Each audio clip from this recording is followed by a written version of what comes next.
ଆଜିକାଲି କଥାବାର୍ତ୍ତା ଲୋକଙ୍କର ଆଜି ଠିକ୍ ନାହିଁ। ଆଜିକାଲି କାହାକୁ ବିଶ୍ୱାସ କରିବ କହିଲେ ସାଙ୍ଗମାନେ? ଯେତେବେଳେ ତାଙ୍କ ଝିଅମାନଙ୍କର ବାହାଘର ହେଲା ମୋତେ କହିଲେ ଆଉ ତୁ ଦେଇଥା ମୋ ଝିଅକୁ ହାର ଗୋଟେ, ଆଉ ତୋ ଝିଅ ପୁଅ ବାହାଘର ହେଲା ବେଳକୁ ମୁଁ ହାର ଦେବିନି। ମୁଁ କହିଲି ହଉ ତାହେଲେ ଠିକ୍ ଅଛି। ମୁଁ ସେଥିପାଇଁ ମୋ ନାନୀ ଝିଅର ବାହାଘର ହେଲା ତାକୁ ଦେଇଦେଲି ହାର। ତାପରେ ମୋ ମୋ ଭାଇର ପୁଅ ବାହାଘର ହେଲା, କହିଲେ ମୋ ବୋଉକୁ ଗୋଟେ ହାର ତୁ ଦେବୁନୁ, ମଙ୍ଗଳସୂତ୍ର ଦେବୁନୁ, ତୁ ଦେଇଥା ତୋ ପୁଅ ଝିଅ ବାହାଘର ମୁଁ ଦେବିନି, ତାକୁ ଦେଲି। ସଉଠୁ ପିଇସି ଝିଅ ମାମୁଁ ପୁଅ ଇଏ ସିଏ ସମସ୍ତେ ବାହାଘର ହେଲେ ସମସ୍ତେ ସେଇ କଥା କହିଦେଲେ, ଆଉ ତୁ ଦେଇଥିବୁ ଯେମିତି ତତେ ସେମିତି ଦେବେ, ଆଉ ତୁ ସେମିତି ଦେଇଥା। ଅଇଖିଣା ଦେଖିଲା ବେଳକୁ ସମସ୍ତେ ହଁ ହାଁ କହିଲେ, ମୁଁ ସବୁ ଦେଇଦେଲି। ଅଇଖିଣା ମୋ ଝିଅ ବାହାଘର ବେଳକୁ କହୁଛନ୍ତି ସୁନା ଯେଉଁ ରେଟ୍ ହେଲାଣି ଆମେ କେଉଁ ସୁନା ଦେବୁ, ଆମେ ପଇସା 10,000 ଲେଖା ଦେଇଦେବୁ, ଆଉ ତୁ ତୋର ଯାହା କରୁଛୁ କର।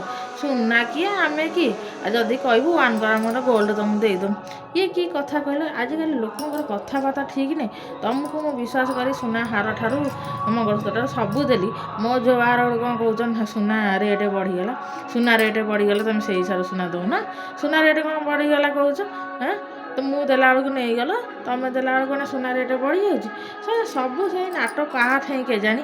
ସୁନା ରେଟ୍ ବଢ଼ଉଛି କିଏ? ବଢ଼ଉଛି ତାହେଲେ କିଏ? ସୁନା ରେଟ୍ ଯେତେବେଳେ ବଢ଼ିଲା ମୁଁ ସେମିତି ଦେଇଥିଲି, ତମେ ସେମିତି ଦେବ। ସୁନା ରେଟ୍ ବଢ଼ିଆ ନ ବଢ଼ିଆ ଠାଇଁ ମୋର କ'ଣ ଅଛି? ତମ ଝିଅ ପୁଅ ବାହାଘର ବେଳକୁ ମୋତେ ପଚାରିଥିଲ ସୁନା ରେଟ୍ କେଯାଏ, ଆଉ ତୁ ଦେଇପାରିବୁ ନା ଦେଲୁ? ତମେ ତ କହିଦେଲ, ମୁଁ ସବୁ ଟଙ୍ଗ କରି କାଢ଼ିକି ଦେଇଦେଲି କିଣିକିରି।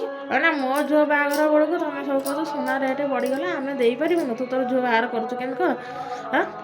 ଏଇଗୁଡ଼ା ସବୁ କଥା ମୋ ମୁଣ୍ଡ ଖରାପ କରୁଛନ୍ତି। ମୁଁ ଯାହା ପାଖକୁ ଗଲା ମୋତେ ତମେ ସେଇଆ କହୁଛ। ଏ ଲୋକମାନଙ୍କୁ ଆଜିକାଲି ବିଶ୍ୱାସ କାହାକୁ କରିବନି ଆଉ। ନେଲା ବେଳକୁ ସଲାସତର କରି ନେଇଯାଉଛ, ଦେଲା ବେଳକୁ କହୁଛ ସୁନା ରେଟ୍ ବଢ଼ିଗଲା ଆମେ ଆଉ ସୁନା ଦେଇପାରିବୁନୁ। ଏମିତି କ'ଣ ସବୁ ହୁଏ? ତମେ କହିଛ ମାନେ ତମେ ଦେବ, ଆଉ ମୁଁ ଦେଇଛି ମାନେ ତମେ ଦେବ, ନହେଲେ ମୋ ହାର ଫେରାଅ, ମୋ ମଙ୍ଗଳସୂତ୍ର ଫେରାଅ। ଯାହାକୁ ମୁଁ ଯାହା ଦେଇଛି ସବୁ ଆଣିକି ମୋତେ ଦିଅ। ତମ କଥାବାର୍ତ୍ତା ଠିକ୍ ନାହିଁ ଆଉ। ପୁଣି କହିଲା ବେଳକୁ ମୋତେ କହୁଛନ୍ତି ସୁନା ରେଟ୍ କମୁ, ତୁ ତୋ ଝିଅ ବାହାଘର କରିବୁ ଆମେ ଦେବୁ। ମୁଁ ସୁନା ରେଟ୍ କେତେବେଳେ କମିବ, ମୁଁ ଝିଅ ବାହାଘର କରିବି, ସେ ମୋତେ ସୁନା ଦେବେ। ଆଉ କହୁଛନ୍ତି ନ୍ୟୁଜ୍ରେ ଦେଖୁଛି ସୁନା ରେଟ୍ କମିବ। ସାଙ୍ଗମାନେ ସତରେ କହିଲେ ସୁନା ରେଟ୍ କମିବ? ମୁଁ ସେଇଆ ଅପେକ୍ଷା କରି ମୋ ଝିଅ ବାହାଘର ରଖିବି। ହଉ ଦେଖିବା, ମୁଁ 6 ମାସ ଅପେକ୍ଷା କରିବି ଯେ ସୁନା ରେଟ୍ କମିବ, ତାହେଲେ ମୁଁ ଝିଅ ଆଉ ତମେ କ'ଣ ବର୍ଷ ଧରି ଅପେକ୍ଷା କରି ମୋ ଝିଅ ବାହାଘର କରିବି, ତମ ସୁନା ରେଟ୍ କମିବ? ଏଗୁଡ଼ା କି କଥା? ତମେ ମୋତେ ସେଇଆ କହିଥିଲ ବାହାଘର ବେଳେ ସୁନା ରେଟ୍ କମିଲେ ମୋତେ ଦେବ?